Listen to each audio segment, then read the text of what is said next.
Welcome to Pencils and Lipstick. This is a podcast for indie authors. I'm Kat Caldwell, novelist, short story writer, and book coach.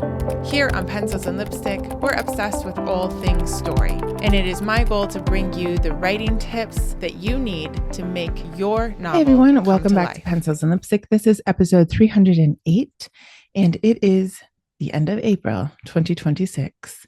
April 27th as this goes out. If you missed last week, it is episode 307 is the third episode of Craft and Connect, which is the marketing episodes that go out every third week of the month. And I am joined with Becky Grogan, who is like a 30 plus year veteran of marketing who now focuses on book marketing, especially in the romance world, but lots of book marketing can pertain to every genre because she is honed in on books. So if you missed last week, we talked about ideal readers, and ideal readers is going to be two parts. So I suggest that you go back and listen to last week. We have worksheets that go with it so that you can be prepared for next month's second part of Ideal Reader. And then you can be ready for the June Craft and Connect Live, where you can come and ask your questions and we can kind of go through Ideal Readers for you. And we will have that sign up soon. Some people weren't super happy with the way that the signups work, so we are trying to make it a little bit easier. I don't know if that's going to be possible, but we're going to try to remove all barriers that we possibly can. So keep a lookout on the date, and that will be on social media and of course announced here. So today it's just me. We have a couple of wonderful guests coming. We're going to have JD Barker coming in May, and Rachel from Closed Door Romance, and a couple others that I'm pretty excited about. Of course, if you guys have somebody that you want to have on, or if you are an author, or you have something in the writing world that pertains to writers, the only requirement for a writer is that you have either 3 books or sort of a subject matter that you're a little bit of an expert in. And otherwise, let me know. DM me on any social media. The links are in the show notes, or get on my newsletter and email me. There's lots of ways to let me know. So today, we're going to have a little bit of a different show. We are just taking a pause because I had a lot of things happening in April. I wanted to leave this week open to sort of look back and look forward and kind of look around in the indie author world. 2026 is, lots of things have changed. Especially since I started. Things have gone super fast and things are still moving quickly. News comes out and it moves quickly, and people are very emotional about stuff. And changes are always going to give some people an advantage and some people a disadvantage. This lifestyle, this job that we choose to have in general is an advantage to some and a disadvantage to others. So I want to talk a little bit about that, just sort of frankly and vulnerably. And because I'm pretty sure that my thoughts are not only my thoughts. So you'll see what I mean. I'm going to bring in a couple different threads that have led me to start thinking about this. And then we'll pull it all together at the end. So one of the things is that a few weeks ago, I received feedback on the NYC Midnight Short Story Competition. That happens every year in January. I have done it, I think, for 4 years in a row now, if not 5. I love it. If you guys like writing short stories or like writing microfiction, you should go and sign up for all of it. They have like 100 microfiction, 250, 500. They have a horror one. They have a short story. They have poetry. They have script writing. They have all these different competitions. They give you a genre, a couple words, or like action or something that has to happen in the story. And then they give you a time limit. You have to, and a word limit, and you have to write and then send it in. And oh my goodness, it's very stressful and very fun. So this year I got horror as a genre, which, if you know me, I am not I don't read horror and I've never written horror and it's like totally out of my league. Just I almost didn't do it because I had so much trouble thinking of something. What saved me is I had just come back from Cuba, and Cuba right now is pretty horrible. The people are lovely as usual, and they are surviving. People are incredible, but this situation is pretty bad. So I had horror, cabin boy, and enchantment as a theme or subject matter. And I just found that really, really difficult. But I managed to get a story out. I'm going to link it in the show notes so that you guys can read it exactly how I sent it in. Okay. So eventually I might edit it a little bit more and take some of the feedback and change it. But the way that you can read it now is exactly how I sent it in. So it was called Welcome to Abaku, and it was about a ship that was like a paradise ship um, roaming the ocean. And, people wanted to be on the ship because it was the oasis, and the land, people that lived on land are just sort of suffering. Okay. I tried to come up with something. Now, here's the thing about writing. Writing is an art form, right? So we don't all love the same kind of art. You cannot walk into a museum and have the same opinion about all the pieces. My best friend loves modern art. I mean, she's an art teacher, so she has a completely different view of art than I do. But half the time in modern art museums, I'm just like, I find it a waste of time. I start becoming very critical and sarcastic, and um, I have a lot of fun that way. But we just don't see art the same. We don't appreciate art the same way. Any human on earth doesn't appreciate art the same way, right? We all hang different art in our houses. We would all, if you had $1 million to spend on art, we would all buy something different, right? Some of us love photography. I mean, look behind me. Like I have a bunch of different stuff. Maybe you wouldn't ever have any of that, or maybe you would, or maybe you know, you get the point. Same with music, same with writing, same with stories. Some of us think like Fourth Wing is incredible. I think Violet is really annoyingly immature. So like we all have opinions, okay? So I got my feedback, and I have to say it because I've been doing these contests a lot.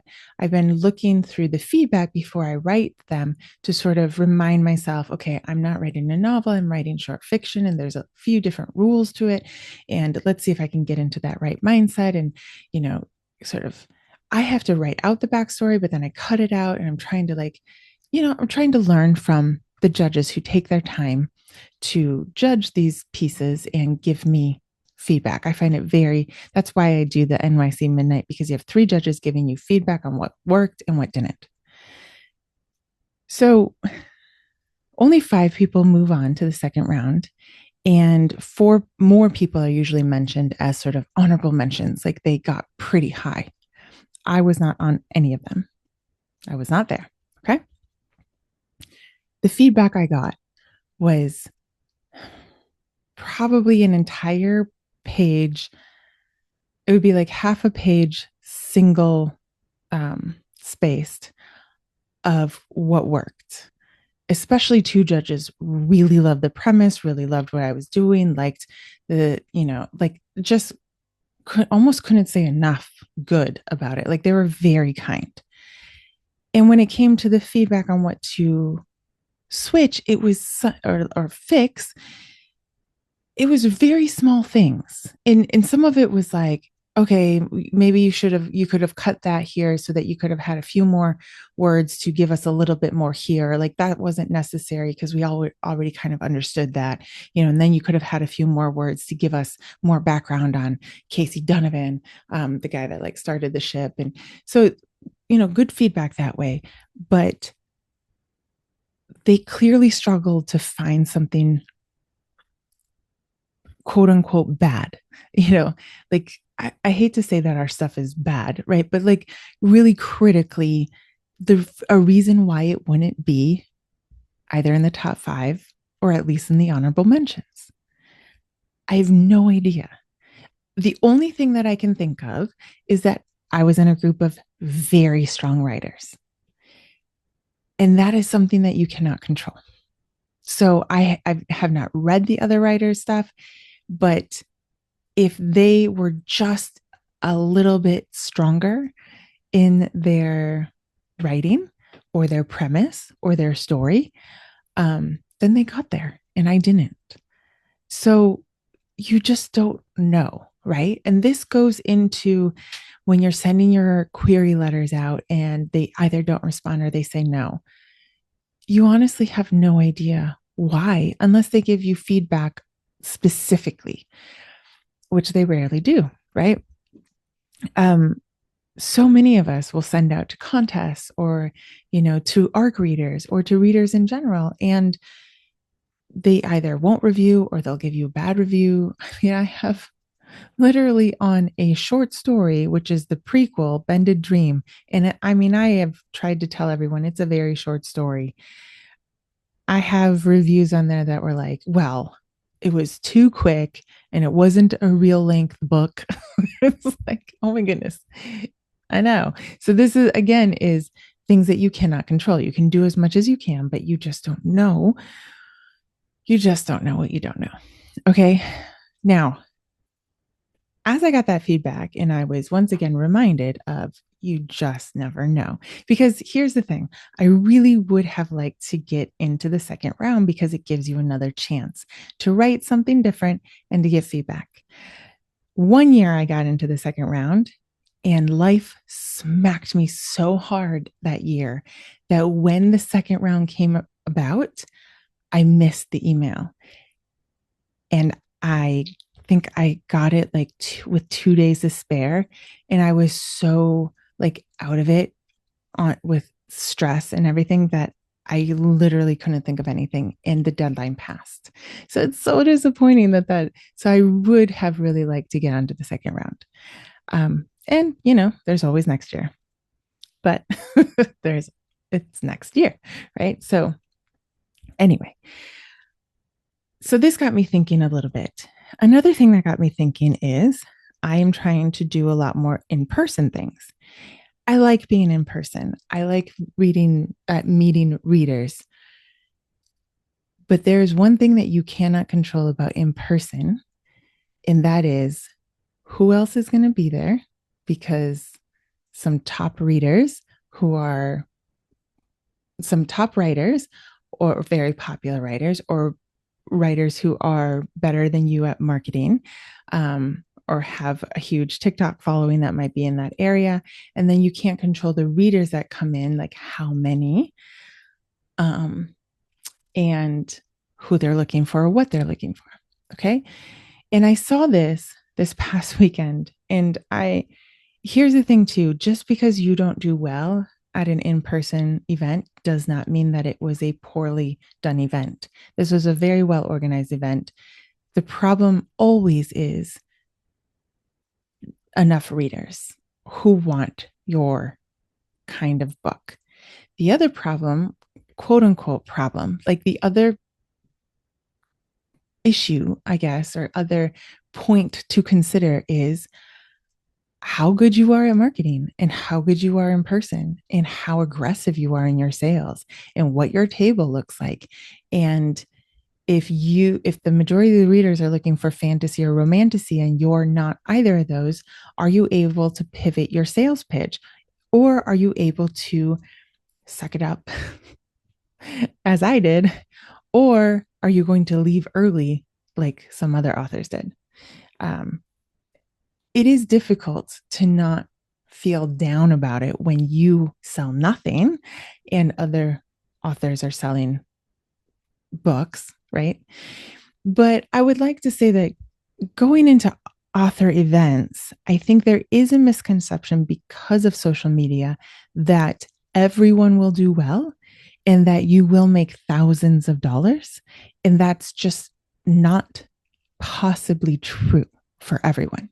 It is not possible for you to go to an event with 62 authors and for all of them to sell $5,000 worth of books. There's not that. I mean, you would have to have a jam-packed day of readers. You'd have to have hundreds of readers coming in for them to do that, for everyone to sell that much. So you have to remember that we are in a very crowded field now. There are lots of people writing books because it has become very accessible to write books. And readers, thankfully, are growing. Like, they love books, and books have made a comeback, and people want to go to in-person events, right? But if there's not that balance there, then somebody's going to go home not having sold what they consider enough to be a success. Okay. So if you've seen the videos of BookCon, the majority of the videos that I have seen have been people standing in line for ARC copies. That means a free book, right? I mean, they paid a lot to get into BookCon. When I go to author events, I'm clearly not going to BookCon, but lots of people are coming to look for a book to buy, but people have budgets, and most people are not there to spend hundreds of dollars. They're going to choose wisely in the books that they can, and you might not be one of them. And I think that it is important to put this into perspective, to keep in perspective why you are going to these things. Okay. So I will say that I did not do well sales-wise. I lost money because it was far enough away that I got a hotel. I was a little upset that I just disappointed myself that I had gotten the hotel when really I could have. By the end of the day, I kind of just wanted to go home, right? Like, I wish I had just like sucked it up and gone home.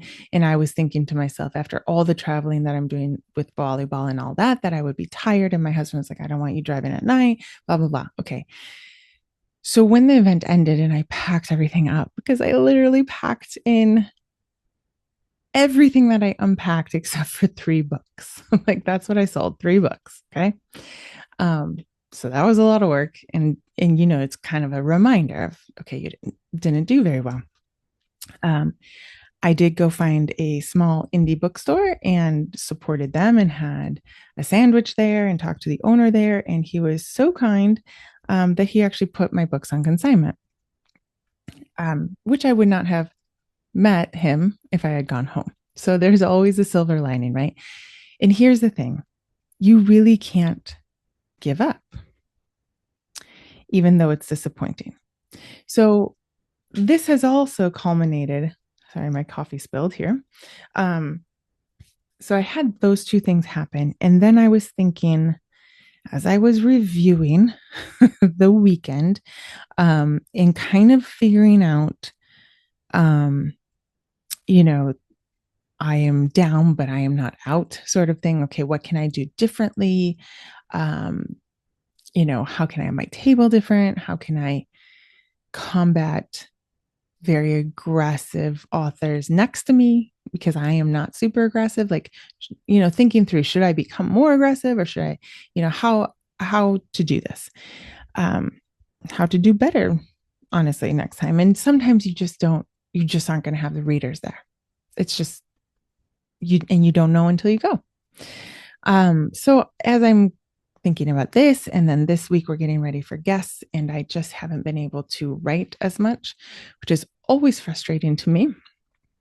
And I just realized that I have been at this indie author thing for 8.5 years. Like, this thought just came to me, as I'm like ruminating on like marketing. How do I do the marketing better? That was one thing, is like, some people had done marketing and TikTok so well that people in the area specifically came to see them. So that is where things are. You are either at an advantage or disadvantage. I admit I have not done my TikTok that well. I should have done that more, Point number 1. And the other couple authors that I talked to who also didn't do well, either don't do TikTok, don't do video, and admit that their marketing online is not really up to par. So that's something to really consider. And that's where I mean in the beginning that the changes that are happening are going to give some people an advantage and some people not. And here's one really big disadvantage is now people my age or older, the majority of us are not very comfortable on TikTok. Obviously, there are exceptions, right? And many of us are not comfortable marketing for ourselves with our like face, right? Like on video, talking, whatever. Yeah, we can put posts or whatever, and I am trying to get better, but I know a lot of authors my age or older who want to do the whole faceless marketing. And I believe today and going forward, you will be at a disadvantage because when I opened my TikTok, I found the best Nicaraguan panaderia, the bread shop in Roanoke, where I was.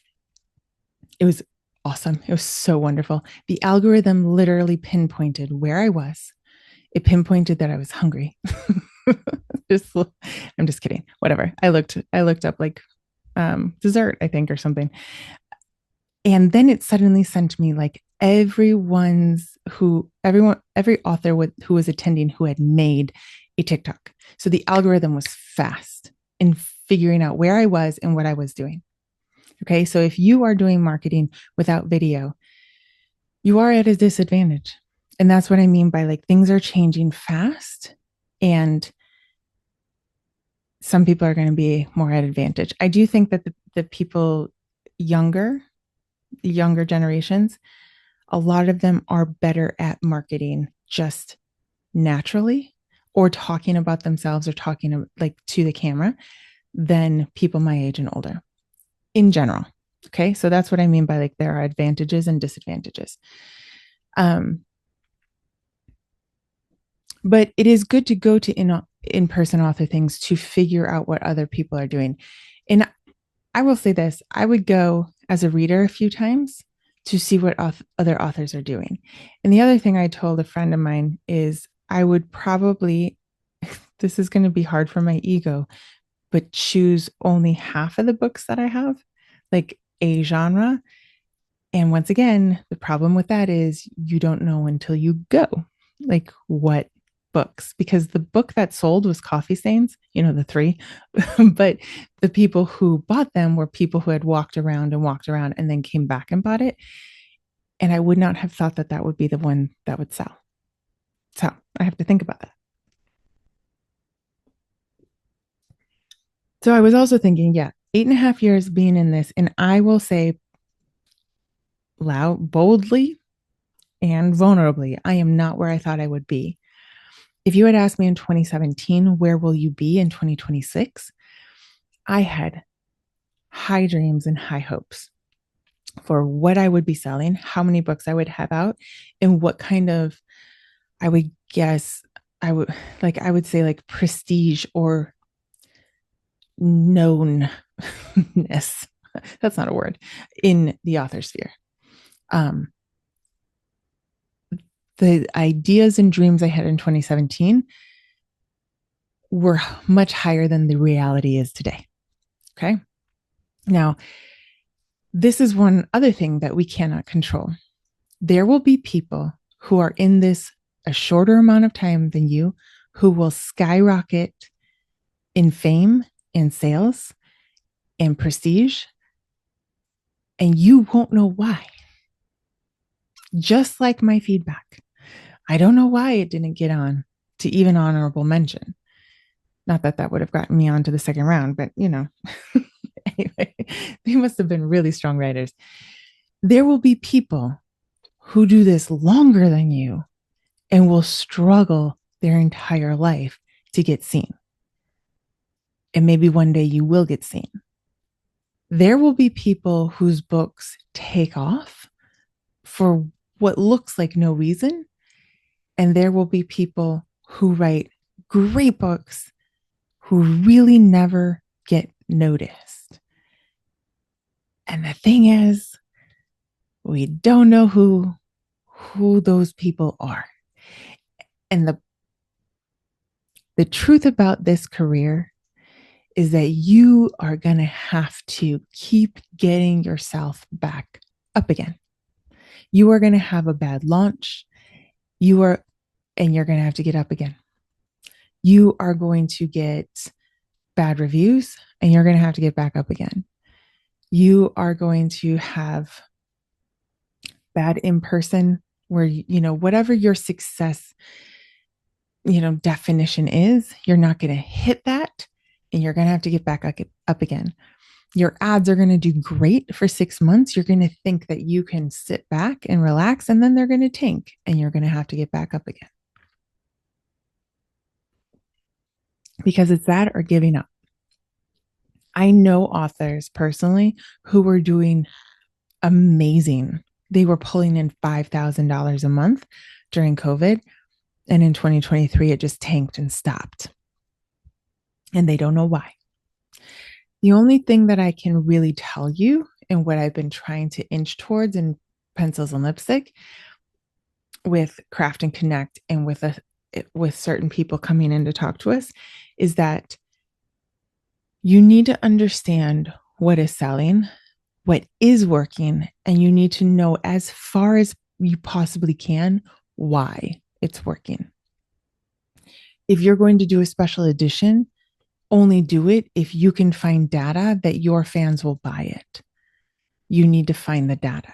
And I hate that. But I see too many times, and because I talk and ask questions to other authors, many times when I ask them, why did you make that special edition? How did you make it? Where did you make it? Who bought it? Who carries it? Did you get it into stores? And too many times they don't know if they've made a profit from it, or they admit to me that they've lost money on it. Now, don't get me wrong. I've lost money. I lost money the other week. This is part of it. So I am by no means doing this perfectly, but it is kind of a wake-up call. My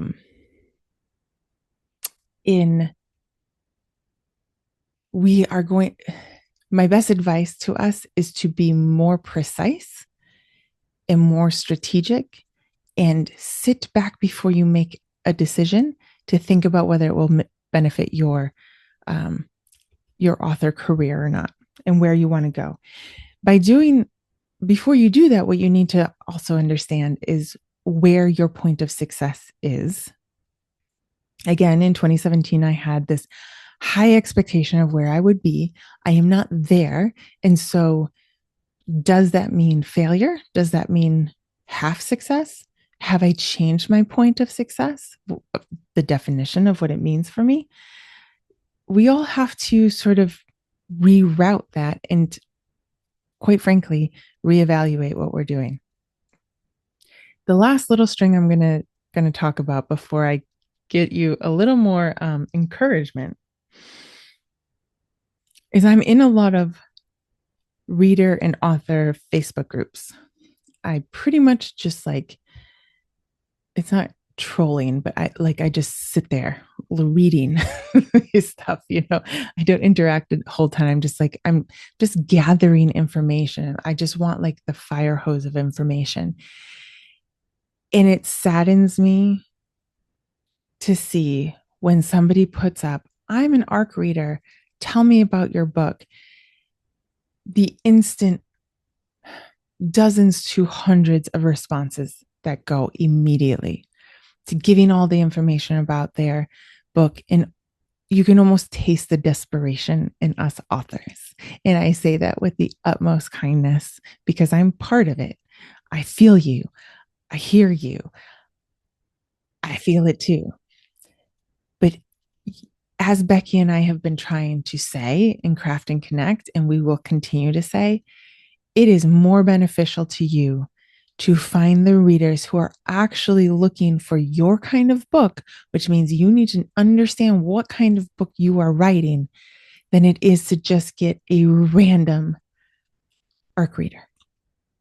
Okay? And that's where you also have to make a decision. Is it more important to you to sell a book or to give away a book? Or is it more important to you to put your book in the hands of the correct reader? I also saw somebody last weekend selling charms, like charm bracelets with their books. And I couldn't help but think as I was eavesdropping, because that's what I do. Somebody came and said that they wanted that bracelet and it came with the book. And so she bought the whole package. And I couldn't, it was like an embodiment of what I see on Facebook. Does that reader even want the book? Will they ever read the book? Maybe that author doesn't care, but you have to step back and think, do I want to sell the book to anybody, or do I want to sell the book to somebody who's going to read it, review it, and love it? When you are building the business, and this is where I try to tell you so that you don't make the same mistakes that I've made, try to find the correct readers first. I commented on a reader's reel just today, because she was talking about how, some authors don't like the DNF feature on Goodreads. And she said, well, I want to, I DNF'd a book today. It just wasn't my thing. I'm not going to give it a bad review, but I am going to put it in the DNF because I feel an obligation to the readers who follow me. And I replied, I think it's perfectly fine to put it in the DNF. And I, for one, am totally okay with this category. And I think more authors should be, because if the people who follow her and say every book she reads, I love, and she doesn't love my book, then most likely her followers are not my readers. And so instead of getting a bunch of 3 and 2-star reviews from people who just don't like the vibe, it would be better to pivot and find someone who likes your book, who will have followers who love every book that influencer reads. And then they will read your book and you will get, 4 and 5-star reviews. Sometimes people give 3 for something that they like. Do you understand what I mean? Okay, so settling back from the desperation that we all feel, and I get you, again, like you have this beautiful book, you want people to read it, but parsing that out and trying to find the correct reader is pretty vital, especially in this day and age of like people are being more and more abrupt and, dare I say, a little rude with their reviews. Okay, so you don't want a 2.5-star review. Like, again, that short story that I have out on Goodreads, it's like a 3.6 or something because somebody was mad that it was a short story. Like, go figure. It's a short story, so yeah, you can't control everything, but there are some things that we can control. We can control handing our book out to anybody who asks for it. No, if your ARC readers should be people who for sure like the kind of books that your book is. Everyone else, you can give information to where they can buy it. Those who want to buy it are going to be those who actually have a higher chance of reading it. We won't say everyone reads it, but they have a higher chance. We can control that. We can control our mindset. Let me tell you, it was difficult this week to control my mindset. And I watched other authors as they struggled to control their mindset during the event because the readers for us just weren't there, or because our marketing wasn't on point, or because we weren't as aggressive as the others, or there weren't enough readers. And probably, add all of those up as the actual reason.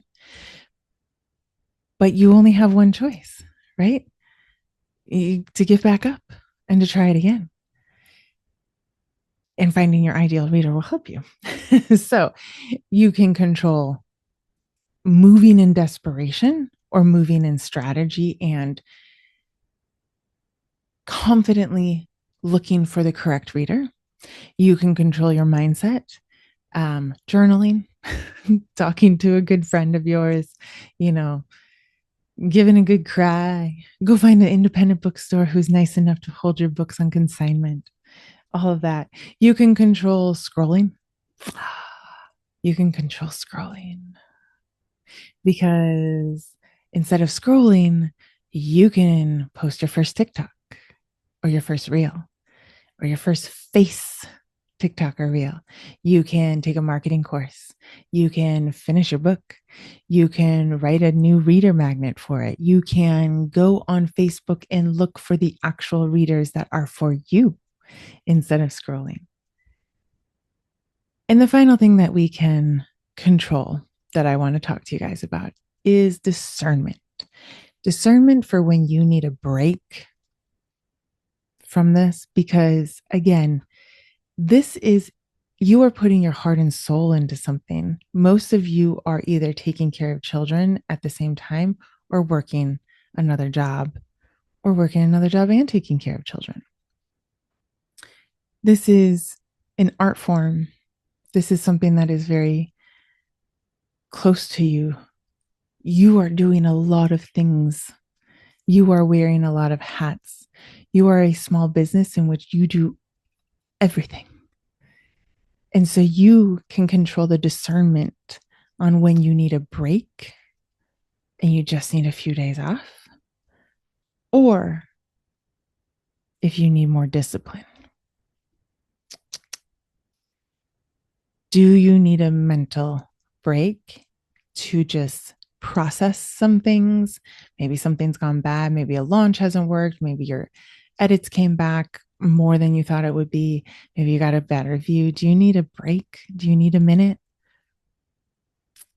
Or do you actually need to take a marketing class? Do you actually need to finish reading that book on storytelling? Do you need to push through and finish the book? Do you need to finish the edits? Only you can decide this. Okay. So there are a few things that we can control.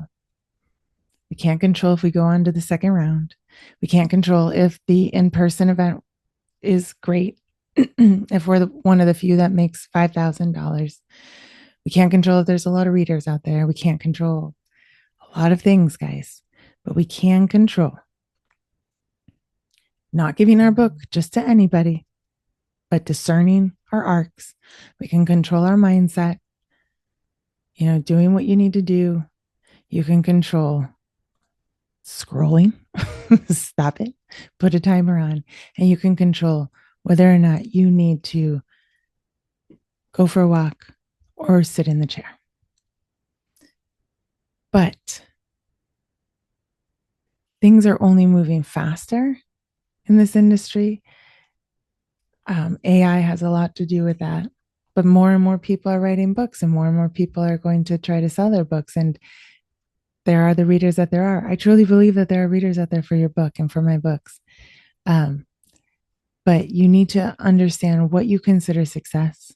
You need to understand that sometimes you're going to have to pivot and that you are going to have to get back up probably more times than you ever thought that you would, because I think we fall more in life than we have super victories, right? And most of life is just getting right back up and going back at it. Okay. That's all I have for you guys. I hope that was more encouraging than it was discouraging. But I will see you guys next week. Have a great week. Try to get your writing done or take a break. Go back and listen to 307 and fill out those worksheets. And I hope to see you at the Craft and Connect Live in June.